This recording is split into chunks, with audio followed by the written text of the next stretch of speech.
nasema hodi, na mimi mnajua. Kujua mnajua, hamjui?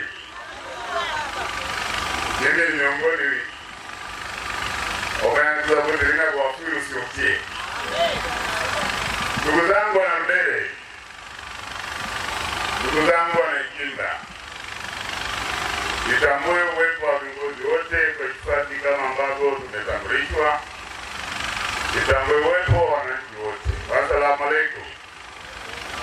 Tumsifu Yesu Kristo. Bwana Yesu asifiwe. Ndugu zangu na Mbele, kwanza namshukuru sana Mwenyezi Mungu mwingi wa rehema aliyetupa uhai na uzima. Leo nimekuja kwa mara kwanza tangu kuchaguliwa kwa diwani wa kata Ikimba. Wote mtakumbuka nini kilitokea. Najua kwa muda mrefu ukimya ambao nilikuwa nao ulizua maswali mengi kwa wananchi wetu. Kwanza tukawa na minong'ono mingi, wengine wakisema Katule amejizuru, wengine Katule ameacha udiwani. Ndugu zangu, kwa yaliyonikuta, kiatu hiki ningekupa uvae wewe kisingekutosha. Yaani hakuna mtu kingemtosha kiatu hiki.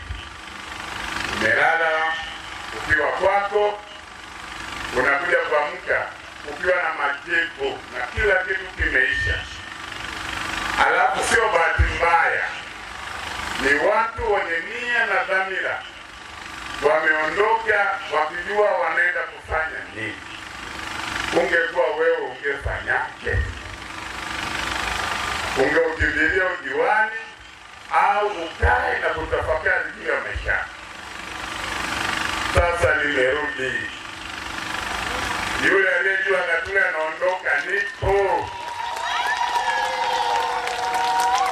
Ndugu zangu wana Ikimba, ndugu zangu wana Rubei, haikuwa rahisi. Yaani wananchi unaowatumikia hao ndio wanakuja kukudhuru. Katika hizo unaitisha mikutano kuzungumza nao maendeleo yapi? Huo ujasiri unaotoa wapi? Basi utakuwa na shida pia ya akili. Na niwaambie, laiti kama ningeanza kufanya mikutano wakati ule napo mngenicheka, mngejiuliza mtu juzi amefanyiwa hivi. Sasa hivi nakuja kwenye mikutano, minong'ono ya Kinyakyusa ingesema mombo leo watisi. Nikasema hapana, Mungu nipe ujasiri. Wakati huu napita nipite, wakati wake ukifika Mungu mwenyewe atanipa ujasiri tena wa kusoma mbele. Naomba nitoe ujumbe kidogo kweli. Yaliyotokea yametokea, lakini nianze kwa kuwapa pole sana kwa yote yaliyojitokeza. Lakini pili, hapa katikati tumekutana na mambo mengi. Nitumie wasaa huu kuwapa pole sana wananchi wa Mbele na kata Ikimba kwa ujumla. Jambo la pili, leo mimi nimekuja, sijakuja kujilalamisha au kutafuta huruma au kusikitika. Nimekuja kuzungumza na wananchi wa Ikimba, kwanza kujitokeza kwa mara ya kwanza baada ya janga langu kunikuta na wananchi wote. Tunaamini janga hili halikumkuta Katule peke yake, ni miongoni mwenu. Wengine katika kukushani hapa na pale tulipoteza ndugu, lakini yote si yote tunamwachia Mwenyezi Mungu. Hata waliofanya, mimi leo nawaambia, leo wana Mbele nimewasamehe bure, au ndio nitendalo. Nilimwachia Mungu, nikamshtakia Mungu, nikasema kama adhabu niliyopewa ili nistahili nipate, Mungu anajua. Lakini kama adhabu haikunistahili mimi, Mungu anajua. Walichoma nyumba yangu, magari yangu, kila kitu. Lakini leo Mungu ni mwaminifu. Wakati hao waliochoma nyumba wanavaa nguo za zamani, mimi navaa mpya. Sasa tuliteketezwa na sio kuteketezwa, wengine wameiba wanavaa. Mimi nikasema yote ni machamu. Wakati wao wanalala kwenye nyumba ya zamani, mimi leo najenga nyumba yangu. Nadhani ndani ya wiki mbili mtahamia. Mungu ni mwema. Wakati walikuwa natembelea bodaboda, leo natembelea magari mapya mengine. Sisi ya mtu acheni. Wanarudele, tupendane. Tusionana wivu, usio na sababu. Aliyetaka mtu, Mungu kwa mtu, kila kwake. Leo kuna watu na ufahamu na bahati mbaya walio nayo. Hii nyumba yangu ilikuwa na kamera zile ambazo zinapiga picha zinakurushia mwenyewe. Kuna mtu nimuone hivi, naye huyu alikuwepo. Naye huyu. Wengine ni muoma, na wengine hapa mpo. Ni aibu. Niliwapatia nini wanaikiba kwa sababu mludi? Wakuwajengea shule. Wakuwajengea kujenga vituo vya afya. Najua Katule zile mali tunaenda kuchukua mali zetu. Jamani mwambie, kama udiwani ungekuwa unalipa na mwenyekiti wa halmashauri ungekuwa unalipa, kwamba leo kama mwenyekiti wa halmashauri utanunua matrekta mengi, utakuwa na magari mengi, utakuwa na nyumba nzuri nyingi. Ndugu zangu, wakati wa kutafuta udiwani huo tungeuana. Mungu sio waipo. Wanaofahamu Katule, ndugu zangu, nirudia maneno hayo, kwa sababu maneno yalikuwa yanaongelewa kwamba eti mimi matrekta yale eti sijui serikali ileta halmashauri, mimi nikanyang'anya. Mnanipa maarufu bure. Kwenye serikali hii mimi nani nifanye chochote kwenye serikali ya Tanzania?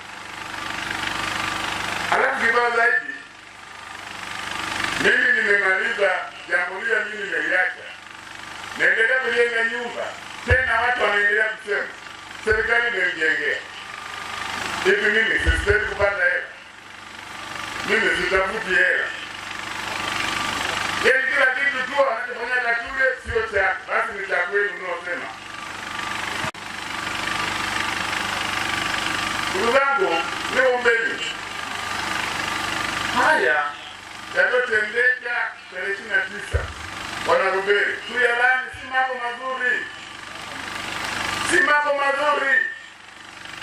Wakati yanafanyika siku ile, kuna watu walishangilia, watu walifurahi. Katule wamemkomoa, tumuone. Alikuwa anajidai, alifanya mechi kizungu, anafanya mazoezi na mbwa, tumempata mbwa zangu nilizichukia. Ni aibu.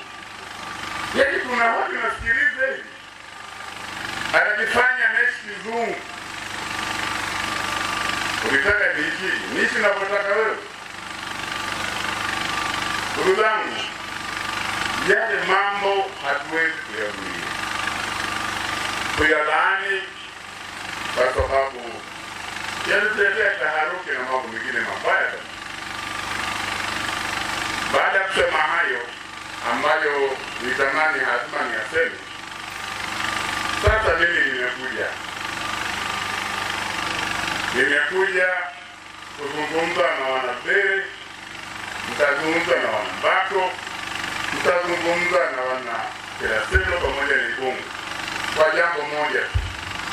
Unapochaguliwa kwa kiongozi, kazi yako ni kushughulika matatizo na changamoto za watu. Ndugu zangu, leo baada ya tukio la 29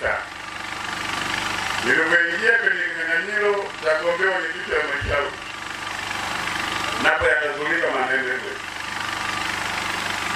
Mimi baada ya kupata nafasi ya kuteuliwa, kuna watu wakawa wanasema ifuna hiyo ni kero. Jamani, hata ungekuwa wewe ukiwa kwenye mafanikio ya aina yote utasemwa tu, yaani mafanikio walioipata. Lakini wengine walisikitika kwamba mtoto wetu amepoteza cheo, wanekimba jeo anatoa Mungu kwa wakati wake. Mimi Gatule nimeridhika na udiwani mlionipa nyinyi, lakini Mungu si kwa mtu. Mimi nilijipa ujasiri, nilijipa matumaini, ninavyoamini hata dhahabu ili ng'ae lazima ipite kwenye moto. Mimi najipa matumaini kwamba kuna cheo kikubwa Mungu atanipa zaidi ya isha mzuri kwa nani. Leo ni nyingi tu. Ndio. Tegemeni siku moja kupata huko mtu mzito. Na ndo Gatule huyo hapa. Usiyependa basi kaa kimya. Lakini wananchi, poleni. Na jambo katikati mlikosa matatizo yenu, mtamwambia nini? Sasa nimerudi baba yenu, niambieni lolote. Maana kuna watu walifurahi mno. Tuliwaambia Gatule anatelekeza. Gatule hawezi kutelekeza. Mambo ya duniani tunaishi kwa neema ya Mungu tu. Kwa mimi sihangaiki na nani amesema nini, wewe unaniwazia nini. Kuna wengine waliwezi baada ya tujualie toko. Ni wagopi nini kinagamanya hao walikuwa wanasema ni wagopi tena.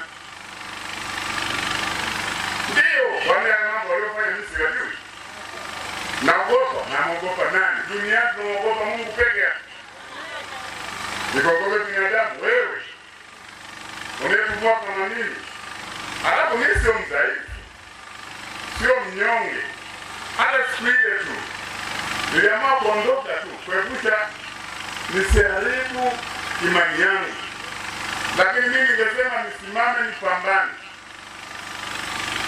Hivi mtu na silaha zake sikujini. Ningewapolisi. Lakini nafsi kaniambia leo uwanja wangu kitokea bahati mbaya umepiga mtu risasi amekufa. Nikose kufika kwa Mungu kwa sababu ya wewe, kwa sababu ya nyumba, kwa sababu ya magari. Nikasema viache.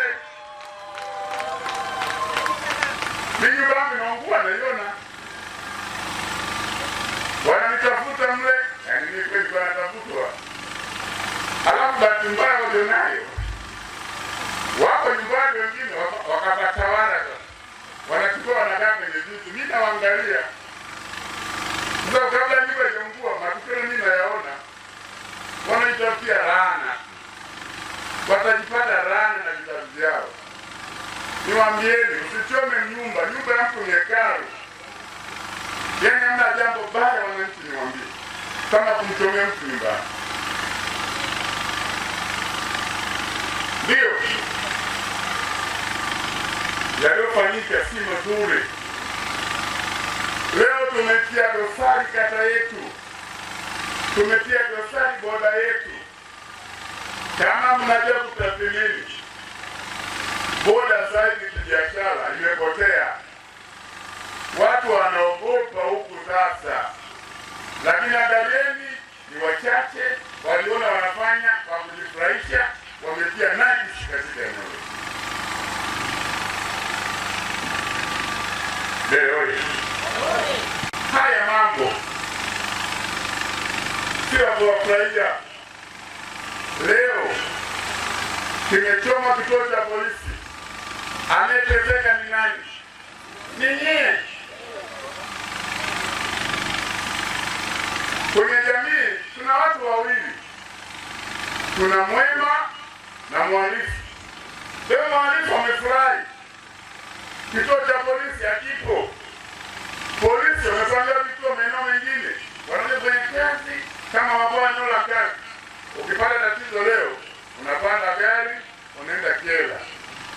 Lakini wakati kiongozi cha polisi, tulikuwa tunafurahia. Na mtakao jenga nini niwaambie? Tutajenga wenyewe, na kama tutaamua kunyama kituo cha polisi, Tanzania tumeongoa vituo vingapi mpaka ije kufikia Rubere? Kuku zimeisha na ndo mchezo uko mtaani sasa. Juzi jirani yangu pale wametoboa, wamepasua kioo na kuchukua vibati. Sasa hivi kilio mtaani hakijaongezeka. Ili tu kimbia mara moja polisi ukaseme nimefanywa hivi, unakimbilia wapi? Utakuta polisi kwenye miti. Kwa ili tujue tunapoathiri miundombinu ya serikali tunajiathiri sisi wenyewe. Ndio umemwathiri kiongozi, mmejiathiri wenyewe. Mmekaa miezi mingapi bila diwani? Nafikiri safari ilikuwa nyepesi. Humu wamefungia stendi hapo. Zamani ilikuwa tu hata wiki ishi katiwa imefanya maamuzi hapo katikati, ilikuwa tu na mimi nawachora tunapita kusia napiga dole. Ndio kwa sababu na mimi kuna vipindi niligathirika. Sisi binadamu ulikuwa mkipata changamoto, mimi nafurahi. Ona Mungu unaona sitana anakuja kuinua popote. Yaani watu ambao tunaonea huruma wakipata shida nasema watu mimi fanya. Lakini mwisho nikasema hapana, siwezi kuhukumu wote kwa wachache. Alafu hiyo dhambi siwezi kuibeba, hata mimi nitarudia. Na hata baraka ambazo ningezipata, kwa sababu wote walionitendea mema, mimi nimechukua baraka zao. Hata wewe mtendea mtu mabaya, utachukua mema yake. Nikasema nisiharibu baraka ya Mungu. Kwa hiyo leo tuna adhabu nyingine ya kujenga kituo chetu cha polisi, na kama hatutaamua kujenga kituo cha polisi, anayeteseka ni mwananchi. Nilikwenda juzi hapa, nilienda sehemu watu walikuwa wana mahakama jirani tu. Nilipochomwa, kuna rafiki yangu sasa akawa mtu amenifuata, anamwambia naomba unisaidie nauli shilingi 10,000, nina kesi yangu sasa wameandikia nataka niende mahakama fulani. Wakati unaliona lile jambo lidogo, kuna mtu shilingi 2,000 tu ya nauli hana, lakini nataka niende mahakamani.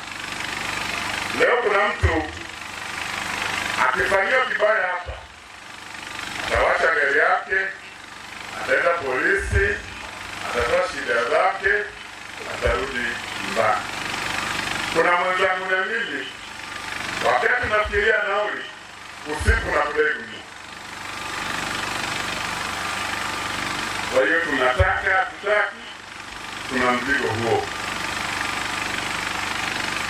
Kwa hiyo tunaposikia matukio ama viashiria vibaya kama hivyo, tusifurahie. Yaani bora ya matukio yafanyikane mbali huko, wewe unasikia tu kwenye redio. Lakini kama tunayafurahia, watu wenye nia hofu wanapanga kwenye eneo letu, na sisi tupo tunaona vya kawaida, madhara yanarudi kwetu wenyewe. Wachombe vituo vya afya. Leo mnategemea kujiishi maisha, lakini wanaofanya ni watoto wetu. Tusifurahie. Dei oye! Dei oye! Haya, hajakuta kote, lazima mfuke, lazima niatoe ya moyoni mwangu. Nisipotoa sumu sitafanya kazi. Muliathirika wengi. Ukiondoa aliokufa, lakini mwathirika wa kwanza ni Gatule. Ndio baada hata makanisani, hata misikitini, kimaliza kufungua haya, unafungua haya nyingine. Niseme, hamkunilisi. Kuna watu walijua siku nikija, mtakuja na lialia.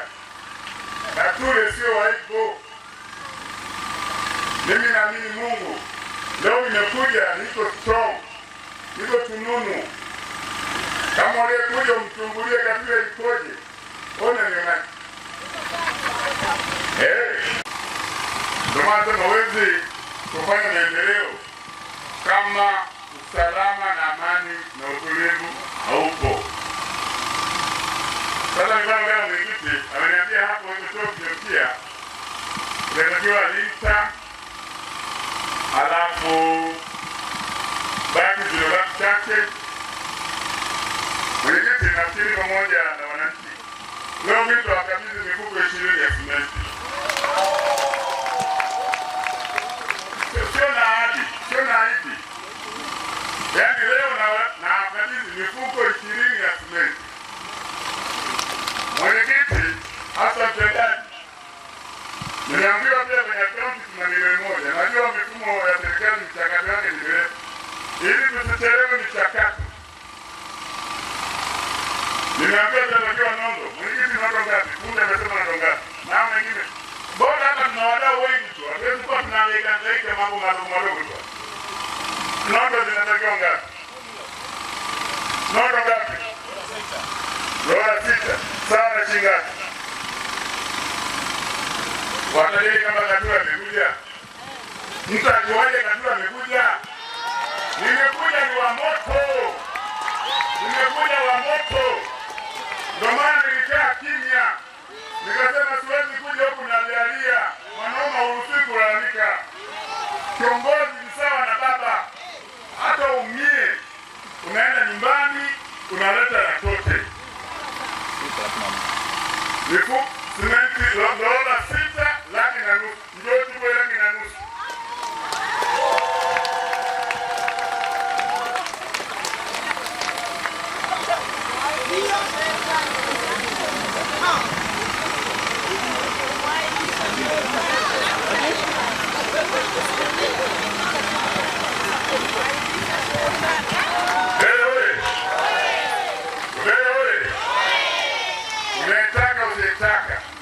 Usimtaka kaja. Usimetaka umetaka. Usimpenda kaja. Na amekuja kingine. Maana watu walijua maendeleo wamekufa. Hakuna kufa. Hakuna kulala. Ndio maana nilikaa kimya. Kile kingi kina kishindo. Mtaka nije huku mimi natia huruma. Na kuja hapa na baiskeli. Mungu ni mwema. Walichoma gari 5, sasa hivi na gari 5. Na muda mwingine nikitembea huko gari zingine, Mungu ndio ajabu. Na gari zinatisha, hata wao wanafikiria. Ndio. Kuna mgeni mmoja anapigana kama wajeshi, hamjaona. Mwamba huyo. Na tamba nalo. Ndio.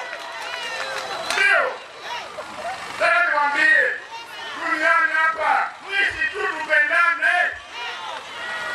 Ukiangaika na mtu utakonda. Oja, wananchi niwaambie, tusiishi hivyo, hata Mungu hapendi. Kuna mingine tunataka napenda sifa. Kwenye hili, tutajisifia ili nipe tukufu Mungu. Ili yule alitaka tule tetembea beskeli. Sasa na wala ndege italia. Si Mungu ameamua ninue. Tulitaka kuniangusha. Hapo wewe. Ndio. Ndio maana naambia mwenyekiti, sasa hivi ajenda mzungumza sisi zanati. Tunaenda kuifunga. Tumaliza zanati, tutaita mkutano tena. Tupange mipango mingine na yenyewe itaisha. Maana kwa kazi kulikuwa na mambo mingi. Unajua ile sekondari itafungwa. Wafunga sekondari aliyofungwa na walijua baba hayupo. Niko sasa nimerudi. Wajaribu kusema sasa hivi. Ndio watu kuonyesha watu yaani ile kitendo cha kutoka mashauri na mimi kukaa kimya. Hii kata ilionekana haina mwenyewe. Ukipigwa nenda kajiuguze, umalize majeraha, urudi huko vipi. Mlikata mimi nije huku nianze kuongea hadithi hamna. Sasa nimerudi na hapa namtukuza Mungu kwa mema na mazuri aliyonitendea. Baada ya wachache kuniona mimi na stahili nipate adhabu, sina muda nao, wao watashughulika na Mungu atajua hili. Maana hata wengine wanajua Katule anakusudi hivi, amekaa kimya anapanga niangaike na wewe ndio madhara maisha. Niangaike na usijijua. Niangaike ambao umebeba shetani. Maana wengine wao unajua, unaona nipigia siku moja. Wewe unajua Gamanya anasema alafu uwe. Nikasema mimi sio mnyonge. Na mtanya Gamanya kwa sababu ndo alikuwa leadership wa jambo hili. Na nitamsema popote nikisikia kusema. Ananijua nani nikisema. Kwa nini mjui? Sasa watu nichokoze. Watu kujua mboni yangu ya ikoi. Ngamkonyovu. Haba mnenya nime ngampumbavu. Kwa nini mnanionaje? Deka tusetani. Kwa sababu nilipofungua na nifungua. Sasa hivi nimeanza jibu, muona msuri. Hivi nikifungua na kukaba. Wote sasa hivi na mimi ninaanza kupata matakweni. Leo wanarudere nimejitokeza kwa wingi. Ni heshima kubwa sana kwa. Ni kubwa mno kwa sababu siku hizi nilikutana tunabembeleza. Lakini mkasema hapana, lazima mtoto wetu tumheshimishe, na washukuruni sana ndani video. Mmenipa heshima kubwa. Na ni mkutano wa haraka. Najua unaokuja huo utakuwa kishindo. Hiki choo lazima leo tutafute hitimisho. Leo lazima ajenda sio tunafunga. Baba amesema